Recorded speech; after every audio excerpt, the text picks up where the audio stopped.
Hello everyone, स्वागत है आपका राइट चॉइस चैनल पे। और आज हम स्टार्ट करने जा रहे हैं NCERT book class 6 poem the kite. All of us like to fly kites.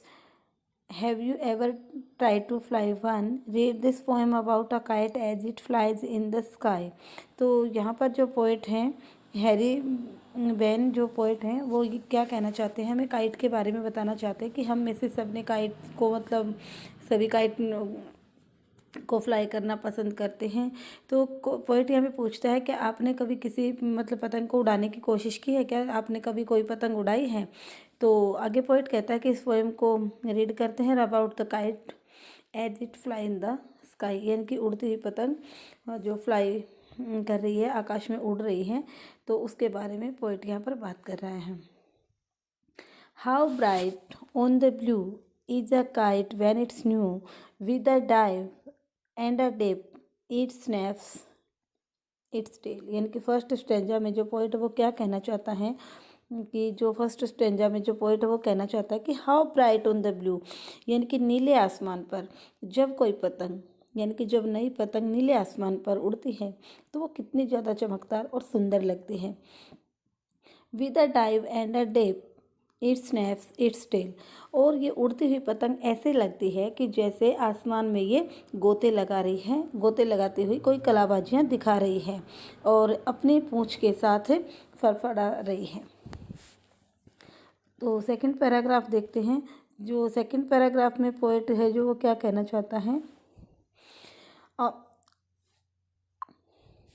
then soars like a ship with only a sail as over tides of wind it rides, कि जो हमारी जो पतंग है वो ऐसे लगती है जैसे समुद्री जहाज, जो शिप होता है समुद्री जहाज जैसे पानी की लहरों के साथ आगे आगे बढ़ता है, ऊंचाई पर चढ़ता जाता है, ऐसे ही हमारी पतंग हवा के साथ साथ ऊपर की तरफ चलती जाती है, हवा की लहरों के साथ। यानी कि जो हवा की जो लहरें आती हैं, जो वेव्स होती हैं हवा की, उनके साथ हमारी जो पतंग है वो भी ऊपर की तरफ चढ़ती जाती है। जैसे समुद्री जहाज आगे बढ़ता जाता है पानी की लहरों के साथ, ऐसे ही हमारी पतंग हवा की लहरों के साथ ऊपर की तरफ चढ़ती जाती है, बढ़ती जाती है।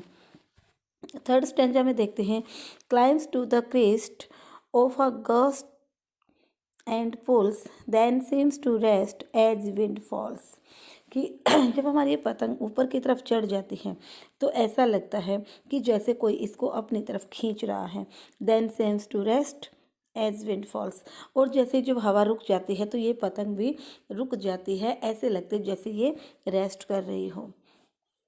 यानी कि ऊपर चढ़ी हुई पतंग जब ऊपर की तरफ चढ़ती है तो ऐसा लगता है कोई धागे के सहारे इसे ऊपर की तरफ खींच रहा है, और लेकिन जैसे ही जब हवा रुक जाती है तो हमारी जो पतंग है वो भी हमें ऐसी दिखाई देती है मानो कि वो रेस्ट कर रही है। फोर्थ स्टेंजा देखिए, when sting goes slack you wind it back and run until a new bridge ब्लॉज। क्या कहा गया है कि जब इसके धागे को थोड़ी सी ढील दी जाती है, धागा ढीला छोड़ दिया जाता है, तो ये पतंग क्या होता है कि नीचे की तरफ आने लगती है। यानी कि जब हवा रुक जाती है तो पतंग रेस्ट कर रही होती है, फिर अगर इसके धागे को थोड़ी सी ढील दी जाए तो पतंग नीचे की ओर आने लगती है, और नीचे आती हुई पतंग को लेकर हम फिर भागते हैं। एंड रन अनटिल, और जब तक भागते हैं आ न्यू ब्रिज ब्लो, जब तक कोई नई हवा की लहर यानी कि हवा का झोंका नहीं आ जाता, हवा नहीं बहने लगती, जब तक हम इसको लेकर भागते रहते हैं। नेक्स्ट स्टेंजा देखिए, फिफ्थ नंबर का, and it's wing feels and up it goes how bright on the blue is a kite when it's new. तो क्या कहा गया है कि जब हम इसको लेकर मतलब भाग रहे हैं, जब हम इसको लेकर भाग रहे हैं तो ऐसा लग रहा है कि जैसे जब इस हवा का झोंका आ जाता है और जैसे इसकी पंखों में हवा भर गई है और ये वापस ऊपर की तरफ चढ़ जाती है। यानी कि जब हम इसको लेकर भाग रहे हैं और हवा का झोंका आता है तो ये वो हवा इसके पंखों में भर जाती है और ये वापस ऊपर की तरफ चढ़ जाती है, यानी कि आसमान की तरफ चली जाती है। आगे पोइट कहता है, how bright on the blue, कि नीले आसमान पर जब नई पतंग को उड़ाया जाता है तो वो कितनी ज़्यादा चमकदार और सुंदर लगती है। तो जो नेक्स्ट और लास्ट जो स्टेंजा है उसमें पोइट क्या कहना चाहता है कि जो पतंग है ना, ये अब तक इसकी सुंदरता के बारे में ही बात की है, बट यहाँ पर जो पोइट है वो कहना चाहता है, but a regular things you never will see when it flaps on a string in the top of a tree. Poet कहना चाहता है कि जब ये पतंग, आपने इससे ज़्यादा गंदी पतंग भी नहीं देखी होगी, जब ये धागे के सहारे बंधी हुई किसी पेड़ की चोटी पर लटक जाती है, यानी कि जब पतंग कट जाती है, हमारी पतंग कट के नीचे गिर जाती है तो वो किसी ट्री में फंस जाती है, धागे के सहारे वो किसी ट्री में फंसी हुई फटी हुई बहुत ही गंदी और भद्दी लगती है। तो पोइट ने यहाँ पर काइट की जो सुंदरता है, विशेषता है उसके बारे में, और जब ये गंदी कब लगती हैं, जब ये कट जाती हैं तो ये हमें गंदी और भद्दी दिखाई देती हैं।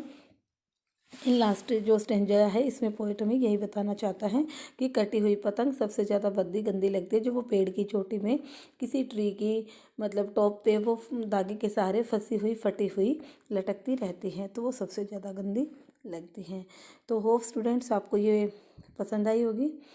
Thank you everyone, have a nice day.